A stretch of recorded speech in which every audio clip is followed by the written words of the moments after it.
बघितलं असेल, पूर्वी मी सांगितलं होतं की या शहराला मी तापी नदीवरून पाणी पुरवठा योजना तयार करण्याचं मी ठरवलं आहे आणि या शहराला आज जितका पैसा पाण्यासाठी भरावा लागतो, पाणीपट्टी जितकी भरावी लागते, त्याच्या एक नया पैसा सुद्धा त्यांना लागू देणार नाही तापीवरून पाणी देताना। हे पुन्हा सांगतो,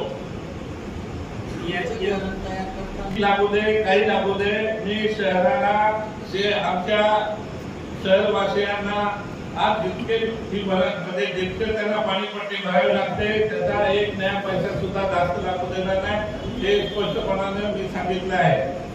त्यांनी पण सांगितलं होतं पहिले तापी योजना करायची आणि आज गरज का पडली आहे।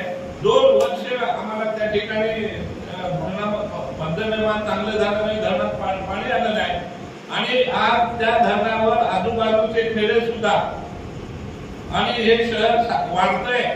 अशा परिस्थितीमध्ये आज आपण वर्षभरापासून 3 दिवस 4 दिवसात पाणी देत आहे आणि त्या जे पाणी तिथे साचलेलं आहे ते व्यवस्थित शुद्धीकरण नाही झालं तर तुम्हाला हे अनुभव आले असतील आणि या शहराला शुद्ध पाणी द्यायचंय, त्यांच्या आरोग्याची पण काळजी घ्यायची आहे, नुसतं द्यायचं म्हणून द्यायचं नाही।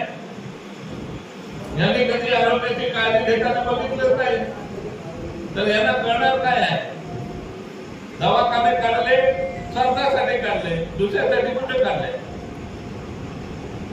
म्हणून मला आपल्याला सांगायचं आहे की मी मागे सांगितलं होतं तुम्हाला, पुन्हा मी आदिवासी खात्यामधून पैसे देताना हा विचार केला तुमच्यावर टॅक्स लागू नये म्हणून नाट्यगृह बांधलं, त्यावेळेला आपण 25% पैसे आपल्याला भरावे लागणार होते, सर्व 100% वेळ करून घेतले।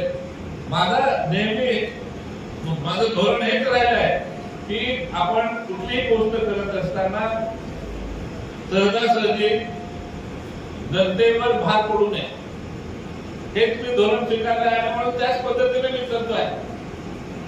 त्याच्यामुळे पाण्याचं काय असेल, कुठली योजना करताना भार पडणार नाही, हेच धोरण आहे, आज पण धोरण आहे माझं, ते आपल्याला